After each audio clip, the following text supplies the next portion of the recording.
mungkin kita langsung aja nih Mas menukik ke isu-isu yang ramai menjadi diskusi dan seringkali perdebatan gitu ya. Pertama soal mata uang nih Mas. Ini kalau kita mau balik kalau kita mau menerapkan ekonomi syariah, apakah kita harus balik ke dinar dirham atau mungkin secara umum lebih kenal emas dan perak gitu sebagai mata uang kita untuk bertransaksi gitu. Mungkin bisa dijelasin Mas. Baik Mas, ini pertanyaannya susah-susah nih Mas ya. Saya udah kemarin ngecek. Ini orang-orang invest tabung ini ya, luar biasa. Baik, Bismillahirrahmanirrahim. Mengenai pertanyaan tadi, apakah kalau kita ingin menerapkan ekonomi syariah, kita harus kembali ke dinar dan dirham? Jawabannya adalah tidak. Tidak ada, tidak perlu. Untuk mensupport statement tadi kita mengatakan tidak perlu, kita pertama bisa melihat dari sisi sejarah. Mungkin dinar dan dirham itu terlalu lekat dengan masa-masa ketika Nabi SAW hidup di Madinah. Tetapi dinar dan dirham yang digunakan oleh Nabi itu berasal dari, yang pertama dinarnya dari Romawi, dirhamnya dari Persia. Jadi bukan sesuatu yang original berasal dari Islam sendiri atau apapun itulah yang dikatakan. Dan yang kedua, tadi kita udah bicara perspektif sejarahnya, kita juga bisa melihat dari perspektif dalil. Dimana kalau kita berbicara agama, pastinya ketika kita mewajibkan sesuatu, kita membutuhkan dalil. Dalilnya mana nih yang mengatakan kita wajib seperti ini? Di dalam Al-Quran maupun dalam hadis sebagai dua teks sumber utama hukum Islam, itu tidak ditemukan yang namanya sebuah keharusan untuk menggunakan dinar dan dirham sepanjang masa. Adapun mungkin yang sering digunakan oleh kelompok-kelompok yang mendukung dinar dan dirham ini adalah sebuah hadis. Sebuah hadis itu adalah perkataan Rasulullah yang beliau kerjakan dan juga apa yang beliau diamkan. Beliau tidak membantah tapi beliau hanya diam. Itu adalah yang kita sebut sebagai hadis. Dan dalam hadis itu ada suatu hadis yang berbunyi dalam tanda kutip, akan datang suatu masa di mana tidak ada lagi yang berharga kecuali yang kuning, maksudnya dinar, dan yang putih, maksudnya perak. Dan hadis ini sering dipakai di mana-mana nih kalau untuk kelompok-kelompok yang sering mendukung kebangkitan kembali dinar dan dirham. Nah, untuk memaknai sebuah hadis, itu kita tidak bisa hanya bermodalkan sebuah terjemahan atau bermodalkan sebuah teks saja. Seperti ketika kita memahami sebuah ayat Al-Quran, ada yang namanya tafsir. Ayat itu ditafsirkan, apa kandungan-kandungan dari makna tersebut. Di dalam keilmuan hadis ada yang namanya syarah. Syarah itu menjelaskan apa hadis itu maknanya dan juga dalam kondisi apa Nabi SAW sedang berbicara. Kepada siapa? Apakah beliau sedang berbicara kepada satu orang atau kepada orang pada kebanyakan? Dan di dalam syarah ini sendiri, ketika kita melihat apa sebenarnya syarah dari hadis tersebut, syarah dari hadis itu adalah maksudnya akan datang suatu masa sebelumnya harta itu adalah sesuatu yang tidak disenangi. Tapi pada masa ini, maksudnya pada masa yang akan datang itu, ketika seorang muslim memiliki harta, dia akan terlindungi, harga dirinya akan terlindungi. Dan jika dia tidak memiliki harta, maka orang-orang yang lebih berkuasa bisa melecehkan mereka, dikarenakan mereka dalam keadaan yang miskin. Jadi sebenarnya hadis itu ketika kita membaca syarahnya bercerita tentang anjuran untuk memiliki harta yang cukup agar kita bisa membentengi diri kita sendiri juga. Tentu teman-teman cukup mungkin familiar dengan suatu statement kemiskinan itu mendekatkan diri kepada kekufuran.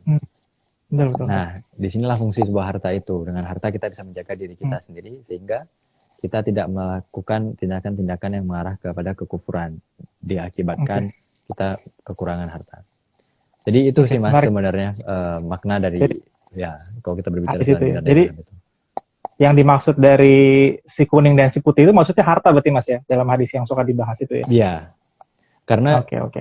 ada mungkin sedikit kalau mungkin teman-teman mempelajari keilmuan Islam itu sedikit mendalam, ada orang-orang yang membaca teks agama itu secara teksnya saja, secara tekstual, Hmm, hmm. tidak melihat konteks.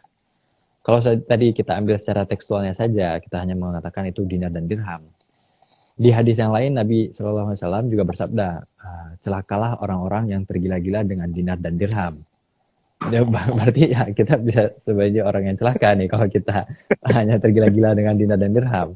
Jadi lebih baik kita memiliki rupiah gitu ya Mas. Kalau kita Oh iya, bisa aja nih Mas Akram. Ya, ya, ya, menarik, menarik, menarik. Oke, oke. Jadi kalau boleh dikasih pandangannya Mas Akram, berarti sebenarnya esensi ekonomi syariah itu apa sih? Maksudnya ketika orang ngomongin eh, misalnya ingin menimbang-nimbang nih, apakah nih ada hal yang perlu kita implementasikan? Apa sih hal yang paling relevan sebenarnya dari ekonomi syariah itu dalam konteks ekonomi modern sekarang gitu? Esensinya apa sih Mas sebenarnya? Kalau baik, bukan dinar dirham? esensinya Mas ya. Awalnya kalau saya pribadi ya Mas, awalnya itu saya juga pertama itu skeptis dengan ekonomi Hmm. syariah itu. Sebenarnya apa sih ekonomi syariah itu? Apakah dia hanya sebuah alternatif atau seperti ya hanya mengganti apa-apa yang kita kenal sebagai bunga diganti dengan profit margin, Hmm. bunga diganti dengan profit sharing, bunga diganti dengan margin keuntungan dan lain sebagainya. Tapi kemudian ketika saya mencoba menyelami lebih dalam lagi apa yang sebenarnya dimaksud sebagai ekonomi syariah itu. Ekonomi syariah itu pastinya berangkat dari nilai-nilai Islam. Jadi ekonomi syariah itu adalah ekonomi Islam. Dan ketika kita bicara Islam, seperti yang sudah saya katakan tadi, sumber teks utamanya ada dua, yaitu Al-Quran dan Hadis. Dan di dalam Al-Quran dan Hadis ini, kita tidak menemukan yang namanya sebuah, dalam tanda kutip, sistem ekonomi, Mas. Hmm. Tetapi kita menemukan yang namanya nilai-nilai ekonomi. Karena ketika kita bicara ekonomi, kita berbicara tentang perilaku manusia. Ya, Apa yang menjadi tujuan kita. Ketika kita bicara kapitalisme, ya tujuan utama kita adalah kapital, akumulasi kapital. Nah, di sini kemudian ekonomi syariah mengatakan hal yang berbeda. Ekonomi syariah mengatakan harta yang kita miliki itu sejatinya adalah milik Allah Subhanahu wa taala, milik Tuhan Yang Maha Esa. Hmm.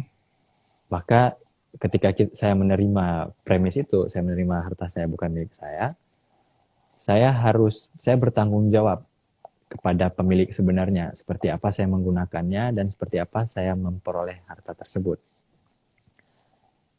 Jadi statement itu cukup menarik bagi saya gitu. Ketika saya membawa konsep itu ke dunia ekonomi modern sekarang.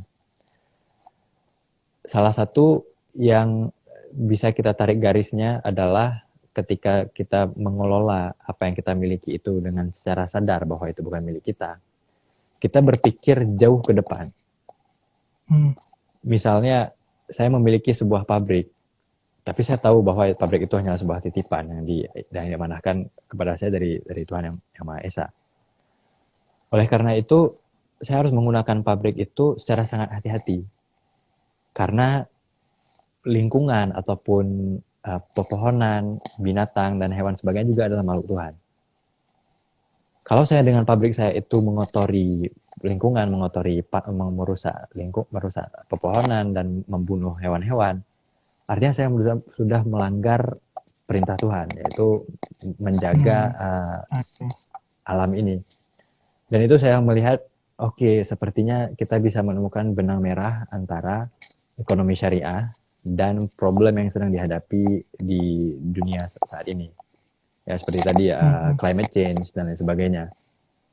Yang menurut saya kalau kita sedikit saja mengadopsi ya cara berpikir daripada ekonomi syariah itu, mungkin ada hal lain yang bisa kita petik nih, atau kita bisa sedikit mengubah arahnya. Oke, menarik, menarik. Karena kalau di kapitalisme modern sekarang kan orang ngomonginnya kan yang penting cuan, Mas. Jadi ngomongin cuan doang gitu ya. Yang bahkan kadang seringkali cuan disebutkan ya cuan jangka pendek gitu, yang nggak berpikir jangka panjang gitu. Dimana berarti sebenarnya esensi utama yang bisa kita ambil, dan mungkin juga ada benang merah gitu sama pemikiran-pemikiran ekonomi yang mungkin tidak dari khazanah Islam, dimana mungkin menekankan pada responsibility gitu pada kebermanfaatan pada semua stakeholder gitu Mas ya. Ada benang merah ya berarti ya. Ada Mas, ya kita melihat banyak banget ya. Ya kebetulan buku-buku ekonomi ataupun buku finance mainstream yang kita baca itu rata-rata merepresentasikan satu apa yang kita sebut sebagai satu school of thought ya Mas, satu cara berpikir. Ya. Yang seperti Mas Hafiz bilang tadi, yang penting cuan atau YPC ya Mas. Begitu. Namun kalau kita sedikit bergeser ya Mas, kita mencari ekonom-ekonom walaupun mereka bukan muslim sekalipun, tapi berasal dari negara-negara yang bukan dari US misalnya, bukan dari Amerika, dan mereka berasal dari school of thought yang berbeda, dari cara berpikir yang berbeda. Ada satu ekonom Itali yang juga mengatakan hal yang sama, dan banyak sekali pemikiran beliau itu selaras dengan pemikiran-pemikiran yang ada di dalam ekonomi syariah. Misalnya Mas, ini saya kasih contoh, ini saya suka banget statement beliau. Kita melihat di dunia finance itu, di financial market, banyak banget produk-produk hasil financial engineering. Baik itu future, swap, options, dan lain sebagainya. Yang derivatif kan maksudnya. Produk-produk derivatif ini kan. Derivatif. Nah, produk derivatif ini kan sebenarnya merepresentasikan satu hal Mas.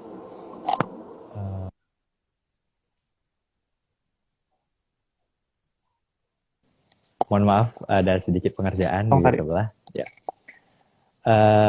Produk derivatif ini kan sebenarnya merepresentasikan suatu hal, Mas, yaitu keuntungan yang pasti, kepastian. Dan si Profesor Itali ini mengatakan kenapa manusia itu terlalu terobsesi dengan kepastian. Dia mengatakan itu karena mereka menghindari suatu kepastian yang sudah pasti, yaitu kematian. Oke, jadinya kayak itu sesuatu yang sangat islami gitu ya, bahwa sebenarnya kita juga pastinya akan mati dan akan menghadap Tuhan Yang Maha Esa gitu. Oke. Menarik. Jadi untuk ekonomi justru sebenarnya kita mengambil spiritnya Mas ya, spirit dari ekonomi syariah, esensinya yang bisa jadi sebenarnya justru punya banyak benang merah gitu dengan pemikiran dari ekonomi lain yang meskipun bukan berdasarkan dari latar belakang seorang muslim. Nah, kita masuk ke isu kedua nih Mas, yang juga ramai diperbincangkan dan mungkin juga kalau saya coba baca-baca dari feed sama story-nya Kevin, ini kayaknya nggak sepenuhnya paham juga nih soal riba Mas. Ya, riba ini kan secara teks sudah jelas dilarang. Cuman apa itu riba itu kan sebenarnya yang kayaknya masih ada perbedaan pendapat lah ya, meskipun Kevin ini sudah coba membuat pemetaannya kira-kira perbedaan pendapatnya seperti apa gitu ya. Nah, cuman saya ingin bertanya dari sisi mungkin awam yang melihat ekonomi ya secara yang sekarang sedang berlaku aja gitu ya, di mana kan orang banyak menyamakan riba dengan bunga Mas. Bunga dalam misalnya kita memberikan pinjaman ya, kita dapat bunga atas pinjaman yang kita berikan gitu ya. Ada yang bilang bunga tuh sama dengan riba gitu ya, dan yang ingin saya tanyakan adalah apakah benar bunga itu sama dengan riba, dan bukankah sebenarnya dalam konteks ekonomi modern, dalam konteks ilmu finansial, bunga itu kan konsekuensi logis dari time value of money, di mana uang itu punya nilai atas waktu tunggu. Jadi kalau kita biarin dialokasikan ke orang lain, harusnya kita layak dong buat dapat imbal hasil atas uang yang kita serahkan, yang kita tunggu ke pihak lain untuk diolah dulu gitu. Nah, itu sebenarnya perspektif Islamic Finance seperti apa melihat ini? Baik Mas, ketika kita bicara riba ya Mas, sebenarnya bukan hanya Islam yang melarang riba, tapi hampir seluruh agama itu melarang yang namanya praktik riba. Bahkan kalau kita melihat para filsuf Yunani kuno sekalipun seperti Aristoteles, Plato, Socrates, terus filsuf dari Romawi, Crato dan lain sebagainya, itu mereka juga melarang praktik yang kita sebut sebagai riba itu, yaitu menghasilkan uang dengan uang.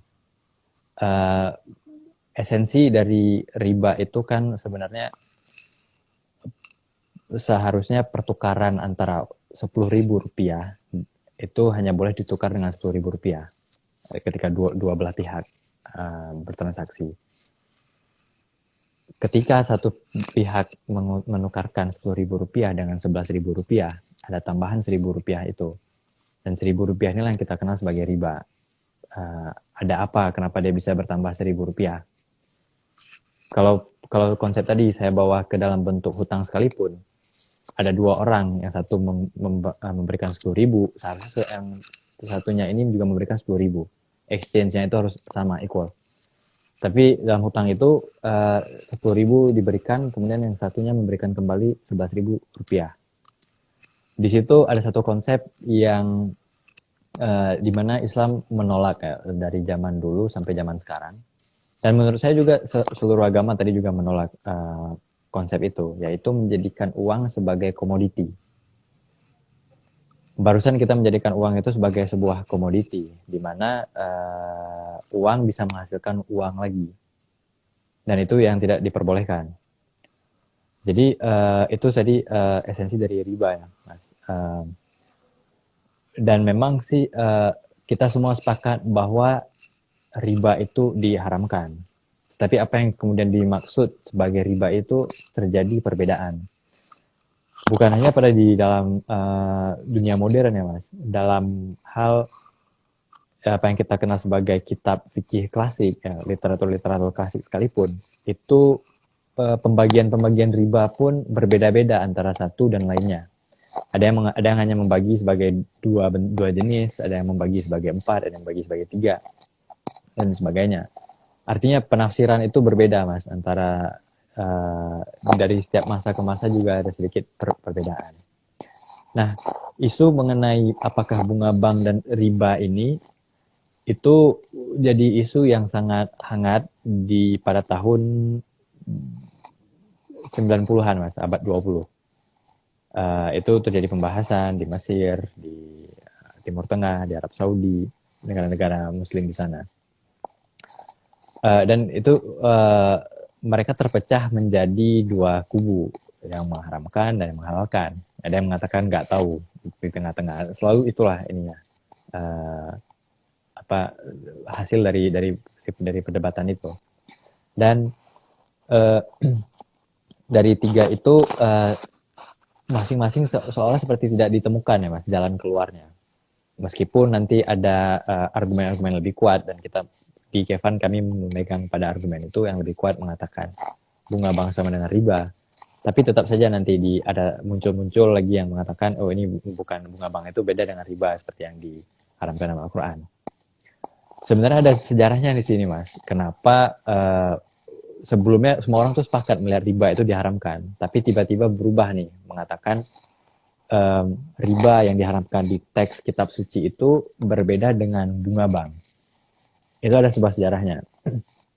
Pertama kalau kita lihat dari seluruh kitab suci ya Mas, dari kitab teks yang paling tertua itu yang mengharamkan riba adalah kitab Hindu. Kemudian lanjut dengan kitab orang Yahudi, kitab Taurat, Injil juga melarang riba. Dan bahkan itu sangat keras Mas kalau di dalam Katolik. Kalau pelaku riba itu ketika meninggal tidak lagi dimakamkan secara prosesi keagamaan Katolik gitu.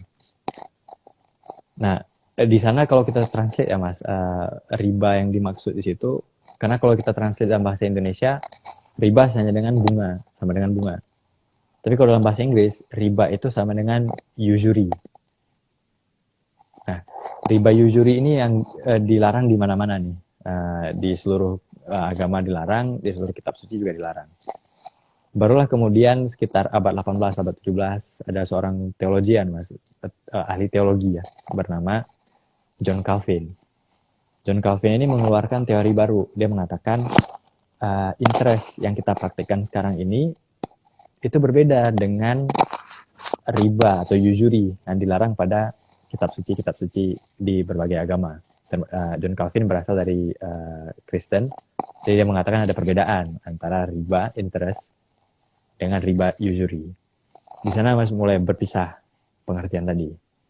Dan sebagian orang mengatakan mengikuti pandangan John Calvin tadi yang mengatakan bunga bank itu atau interest berbeda dengan apa yang dilarang atau diharamkan di kitab suci. Dan itu berlaku ya Mas sampai sekarang. Dan setelah hanya beberapa, hanya sebagian kecil dari agama-agama ini yang tetap melarang dengan berpegang teguh pada pendirian bahwa riba itu sama. Dan yang mayoritas paling besar itu yang masih mengharamkan riba, yang mengatakan riba itu sama saja, itu adalah agama Islam. Dan ya itu tadi pertahanan argumen itu silih berganti ya, Mas, saling bertukar, itu mengatakan riba bunga bukan riba, bunga adalah riba, itu saling berganti. Di sanalah terjadi argumentasi, Mas. Dan kita sendiri pun yang meyakini bahwa bunga bank itu adalah riba. Dan sampai itu terakhir perdebatannya itu sampai kepada bank. Kemudian ditanyakan lagi, ketika misalnya ditanyakan apa sih hukum bank konvensional maksudnya. Sampai pada seorang Syekh Al-Azhar, pemimpin tertinggi Universitas Al-Azhar di Mesir itu, beliau mengatakan, saya nggak bisa menghukumi bank. Tolong kamu jelaskan kepada saya transaksi kamu dengan bank seperti apa, baru saya bisa menghukuminya. Sampai harus dipecah menjadi satu transaksi yang kecil seperti itu. Tapi kemudian ini di sebagian riwayat mengatakan beliau kemudian merevisi pandangan itu dan juga ikut pandangan mainstream yang mengatakan bunga bank adalah riba. Dan itu yang kita ikuti ya, Mas, bunga bank adalah riba. Oke.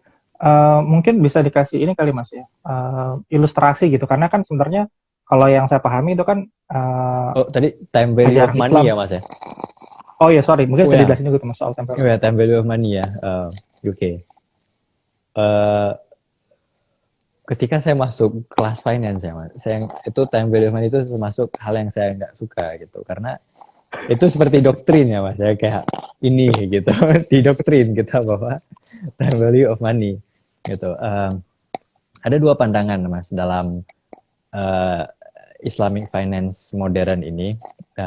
Pertama kita harus paham dulu, Mas, Islamic finance ini juga dibentuk oleh orang-orang yang finance, bukan orang-orang yang Islami, yang root secara Islaminya itu lebih kental. Ini lebih kepada orang-orang yang lebih kental di bagian finance-nya. Jadi mereka mengatakan Islam kan, kalau kita bicara time value of money itu uang 1.000 sekarang hari ini lebih berharga dari 1.000 tahun depan ya. Di masa depan, betul.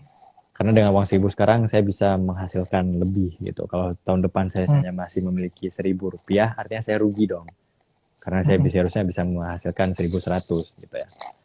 Konsep itu diterima oleh para Islamic finance tadi sih, Mas, yang mengatakan ya uang itu kita bisa menggunakannya untuk mendapatkan return yang lebih besar di tahun selanjutnya. Hanya saja yang mereka tolak adalah bagaimana cara kita mendapatkan itu, Mas. Kan kalau rumus time value of money itu FV ya sama dengan PV terus dalam kurung 1 tambah R. R-nya itu interest ya, Mas, ya. Betul. Kita udah harus dipastikan bahwa interestnya itu 6% pasti. Nah, R-nya ini sih yang mereka menolak. Mereka menolak untuk mendapatkan return yang lebih tinggi tadi dengan cara membungakan bank itu. Tapi konsep itu mereka menerima, Mas. Bahwa dengan uang yang ada sekarang saya bisa menghasilkan yang lebih lagi. Iya. Gitu, Mas. Mungkin kalau bisa saya coba ngulik-ngulik juga gitu ya, meskipun tidak sedalam Mas Akram tentang Islamic finance. Mungkin kalau boleh saya kasih pandangan juga, yang saya lihat tuh salah satu penekanan dari Islamic finance soal productivity, Mas.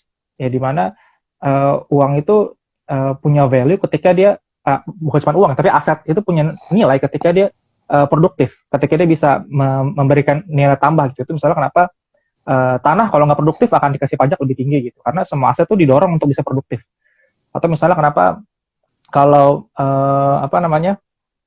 di Islam kan bukan pinjaman tapi pembiayaan, ya itu harus ada underlying-nya gitu. Itu harus ada apa yang penggunaan dari uang ini mau dipakai buat apa gitu ya. Dan ternyata kalau saya pelajari lagi tentang makroekonomi, misalnya versinya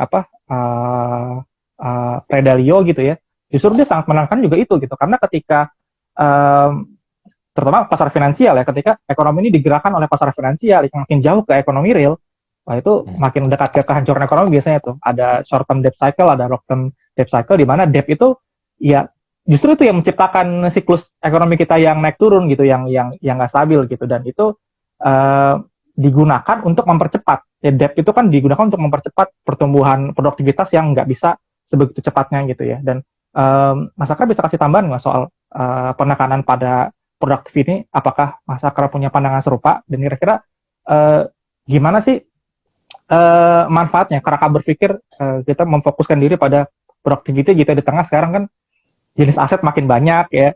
Orang mungkin sama saham aja udah pusing, sekarang ada lagi kripto, ada lagi NFT gitu ya. Ini barang apa lagi gitu ya, di saat saham sebagai kepemilikan aja belum belum semua orang ngerti gitu. Mikirnya saham juga komoditas itu yang bisa diperdagangkan aja gitu.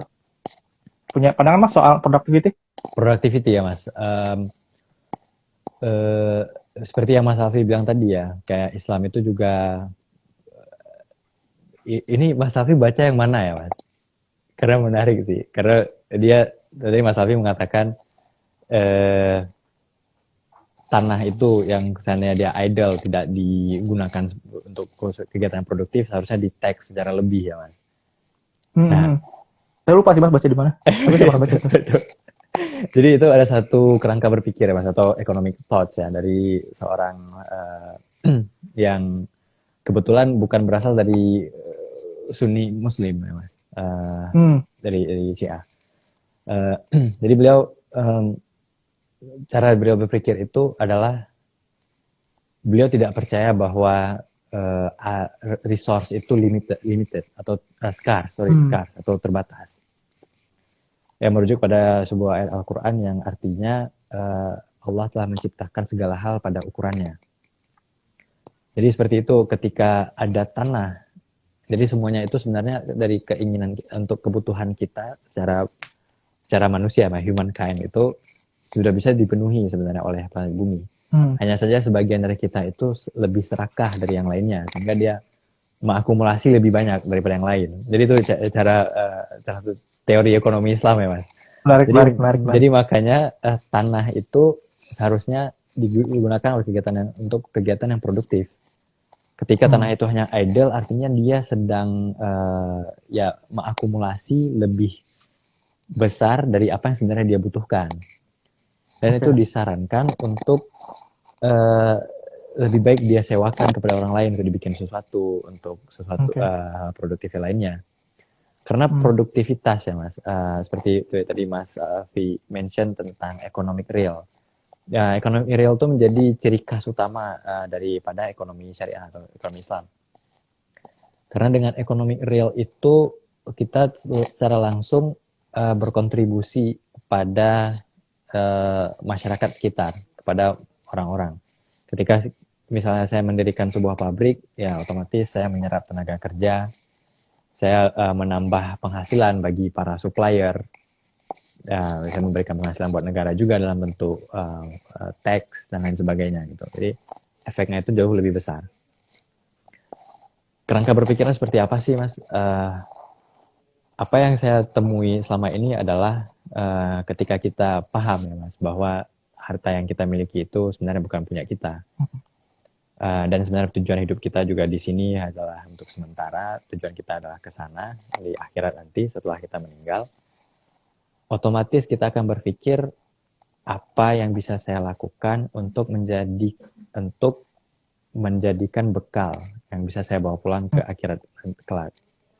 Ketika saya memiliki harta saya ini bisa yang pertama saya gunakan untuk sendiri, atau saya menjadikan suatu aset yang idle, yang tidak bermanfaat, atau saya bisa menjadikannya menjadi sebuah aset yang produktif.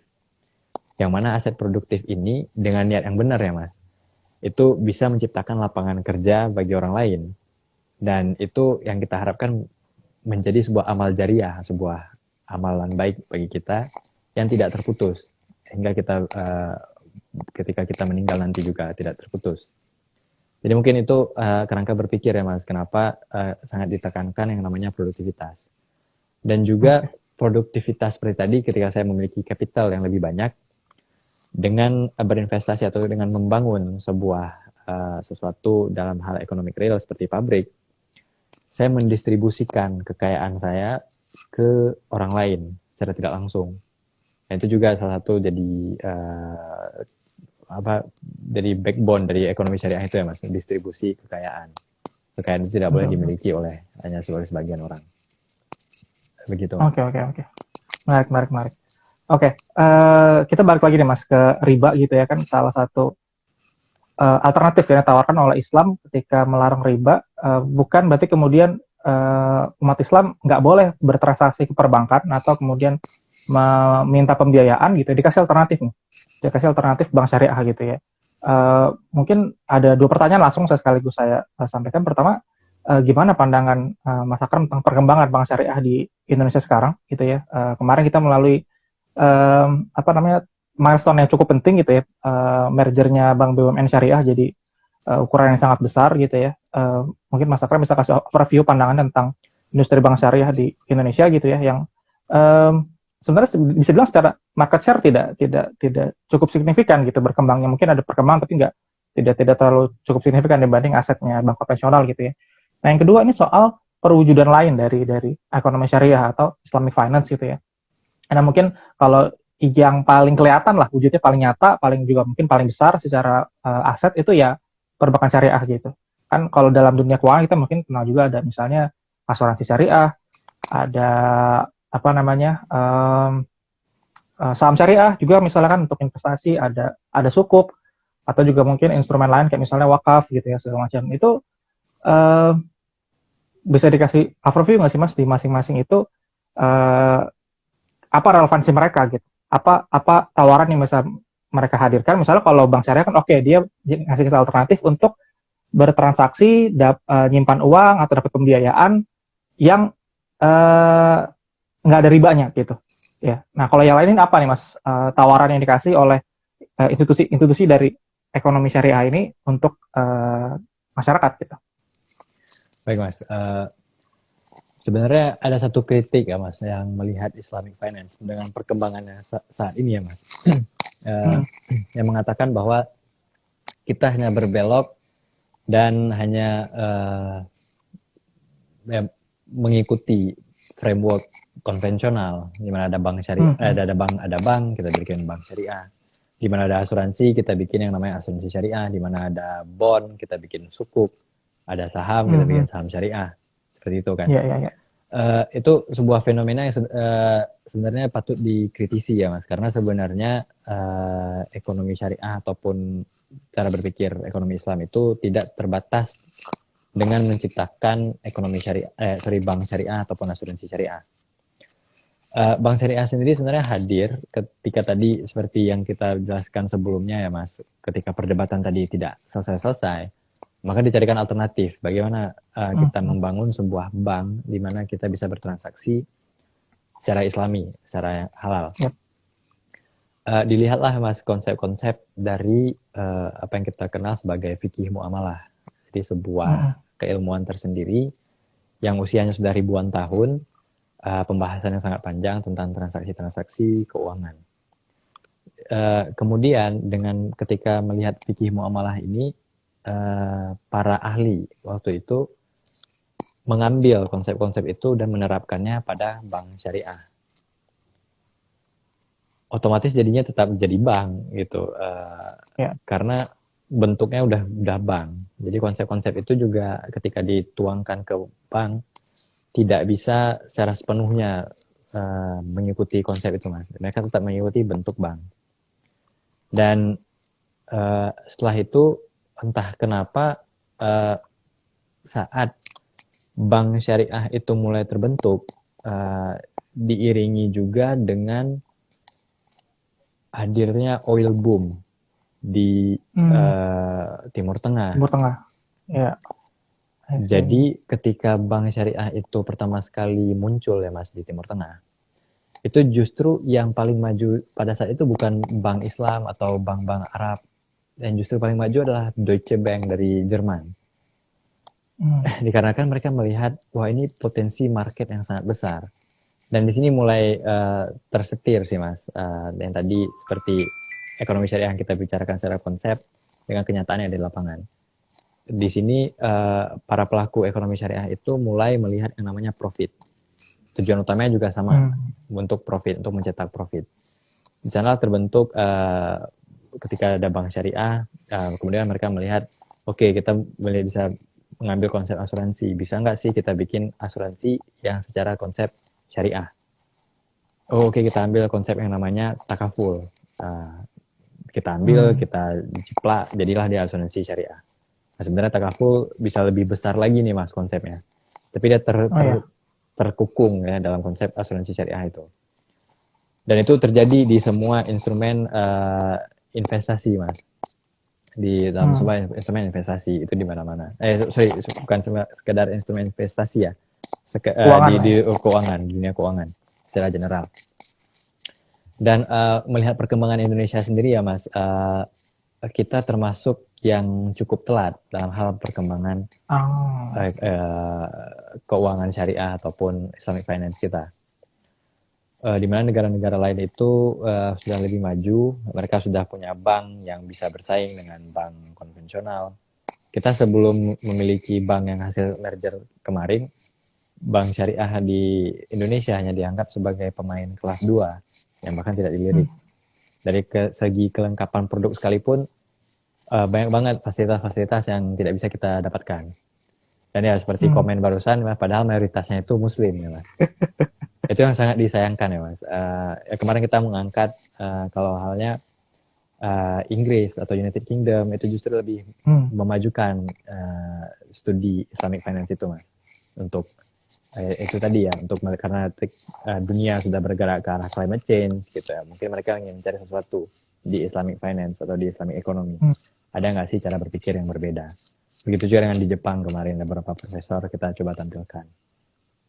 Jadi ya sangat disayangkan gitu Mas, kita di Indonesia jumlah muslim mayoritas masih berbicara tentang halal dan haram.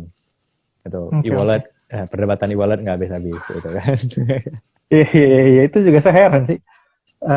Kayaknya ini sih salah satu mungkin kerangka berpikir yang sulit untuk dimiliki adalah melihat sesuatu tuh di tahap di bagian esensinya gitu. Kita terbiasa ngeliatin kulit-kulitnya doang gitu ya, sehingga jadinya susah untuk mempertemukan. Karena sebenarnya satu hal yang beda itu seringkali kan bisa jadi sama-sama mengandung kebenaran kan, masih dalam satu lingkup kebenaran gitu, dimana masing-masing punya dasar yang kuat gitu. Nah, kita kayaknya belum terbiasa menerima perbedaan pendapat yang punya dasar gitu. Kalau kata Redalio kan thoughtful disagreement gitu, ketidaksetujuan yang punya dasar gitu. Orang pengennya tuh ya lo kalau nggak A B gitu, kalau nggak pro A ya pro B gitu. Itu kan nggak mesti hitam putih begitu gitu sebenarnya ngelihatnya kan. Dimana ada banyak hal yang sebenarnya masih dalam tahap pendapat yang masing-masing mungkin mengandung kebenaran gitu, selama punya dasar dan diputuskan melalui orang yang punya otoritas gitu kan. Ya Mas, mungkin itu kali ya. Ya, contoh paling dasar gampangnya itu ya, kalau kita sholat subuh ada yang baca kunut, ada yang nggak baca kunut. Betul. Dua-duanya diterima itu Mas. Ya, itu kita kenal sebagai ikhtilaf ya Mas, khilafiyah. Perbedaan. Itu. Oke, Mas, mungkin pertanyaan terakhir ya Mas ya. Kita tadi udah banyak bahas konsep, kita ngasih kerangka berpikir gitu ya. Sekarang kita coba masuk ke hal yang lebih praktikal nih Mas ya. Tadi kita juga punya kritik buat kebiasaan kita dalam berdiskusi. Kira-kira kalau dari segi lifestyle atau gaya hidup kita, terutama di urusan keuangan kita, Mas Akram punya nggak sih hal-hal yang menurut Mas Akram nih lifestyle yang sesuai syariah gitu? Poin-poin apa aja yang bisa kita lakukan untuk seenggaknya di level pribadi kita, di level keluarga kita, ya turut berkontribusi ya dalam memajukan praktik Islamic finance atau praktik ekonomi syariah gitu. Punya nggak Mas beberapa poin-poin yang langsung bisa kita terapkan nih kalau misalnya mau ikut berkontribusi dalam memajukan Islamic finance, selain di level wacana atau yang makro-makro gitu ya? Nah, mungkin kalau kita berangkat dari mindset ya Mas, ya, Islam itu sangat menekankan setiap Muslim itu independen secara finansial, dia tidak bergantung kepada orang lain. Betul. Dan kemudian setelah pribadinya itu terpenuhi, maka dia harus memenuhi keluarganya, keluarga inti, seperti istri, anak. Kita mungkin ada sebuah teks yang cukup terkenal itu untuk tidak meninggalkan keturunanmu dalam keadaan lemah. Itu salah satu yang ada di dalam Islam.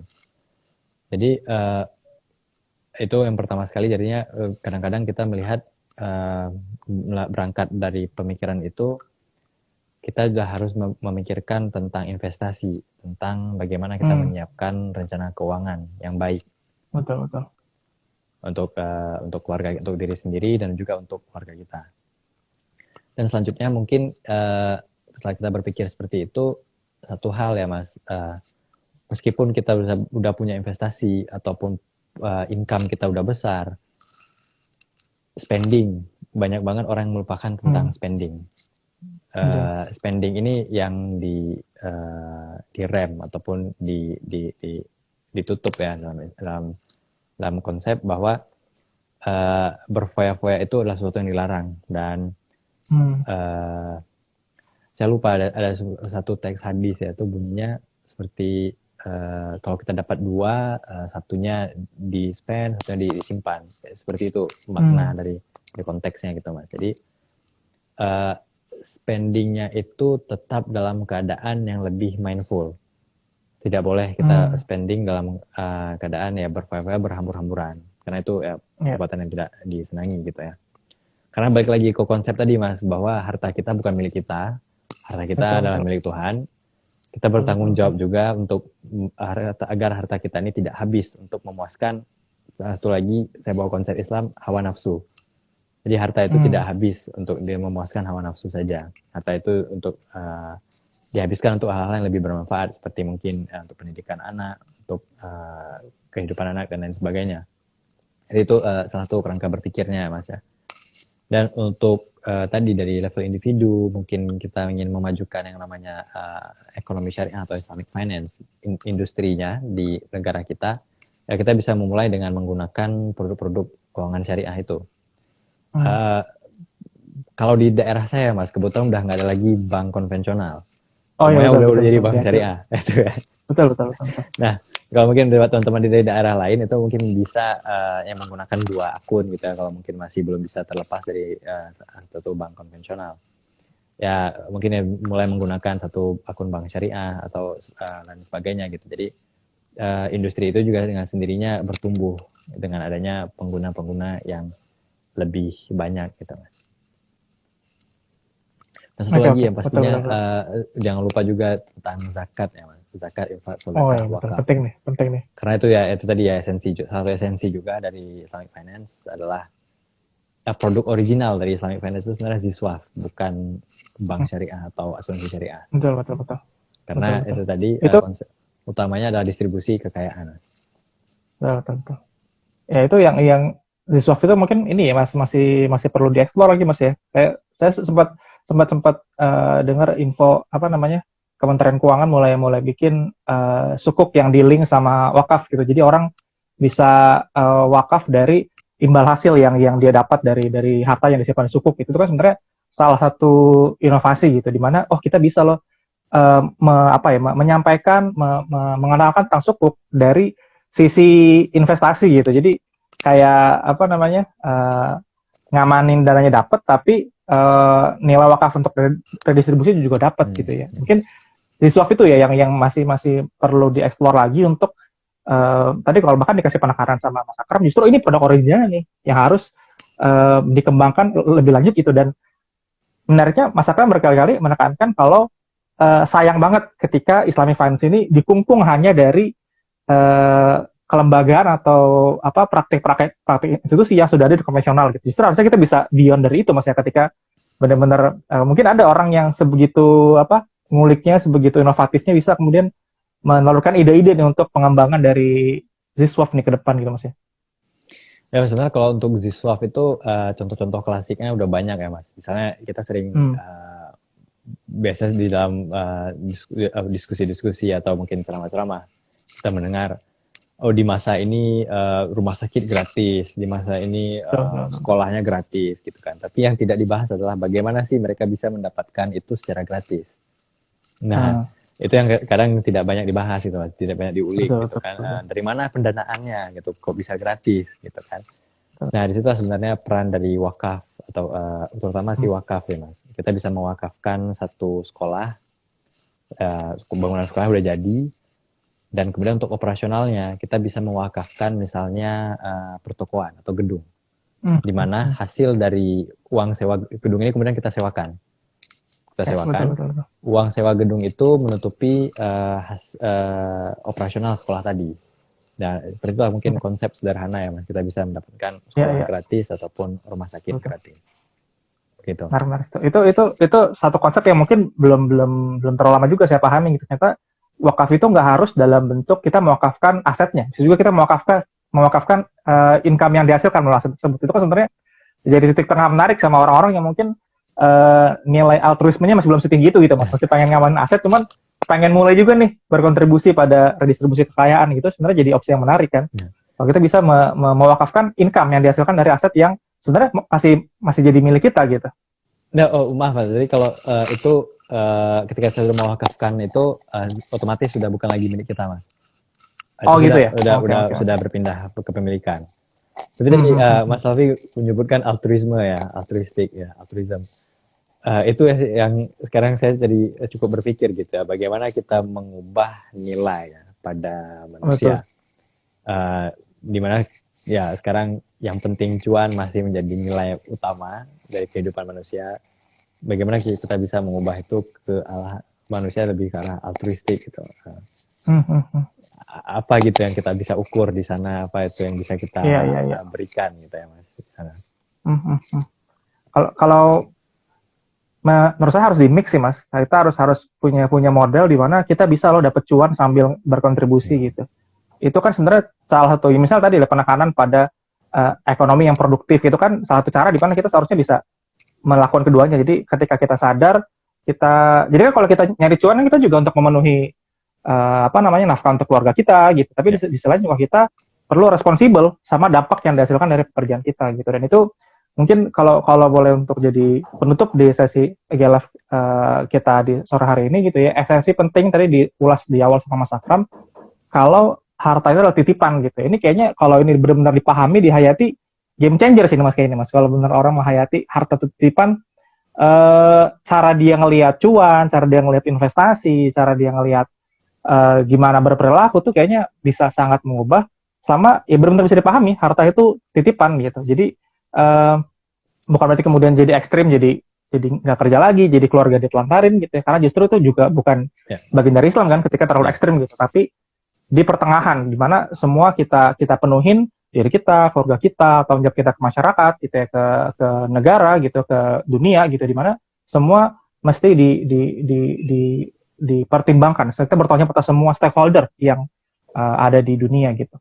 Mas Akram punya penutup lain untuk menutup sesi kita sore hari ini? Teman-teman tabuk. Karena tadi Mas Alfi bicara tentang ini ya Mas, tentang harta itulah titipan, dan juga kita tidak perlu terlalu ekstrim dalam hal menyikapi itu. Ada satu contoh sih Mas yang saya suka banget, itu datang dari Norwegia, itu dari sebuah negara non-muslim. Jadi Norwegia itu buat teman-teman tahu, salah satu produsen minyak terbesar di dunia, terutama di bagian wilayah Laut Utara di sana, kayak di Eropa. Jadi mereka di Norwegia itu sadar ketika mereka mengelola minyak-minyak yang mereka dapatkan sekarang ini, mereka langsung menghubungkannya ke Sovereign Wealth Fund dan dana tabungan negara. Dan dana tabungan negara ini kemudian dikelola lagi. Mereka beralasan bahwa keuntungan minyak yang mereka dapatkan hari ini sejatinya bukan milik mereka. Ini milik generasi masa lalu Norwegia dan milik generasi masa depan Norwegia. Kami hanyalah pengelola saat ini. Jadi harta ini bukan milik kami. Nah, jadi seperti itu mereka berpikir, dan ya mereka mengelola harta hasil kekayaan minyak itu dengan sangat baik, sehingga jumlahnya juga cukup fantastis ya Mas. Sovereign Wealth Fund di Norwegia. Jadi itu mungkin salah satu contoh-contoh yang mungkin bisa kita temukan ya Mas di kehidupan nyata. Gitu. Ya, kalau saya kok malah jadi miris ya ketika melihat gimana pemerintah kita dan Pertamina dulu mengelola masa oil boom gitu. Kayaknya malah kontras banget gitu ya.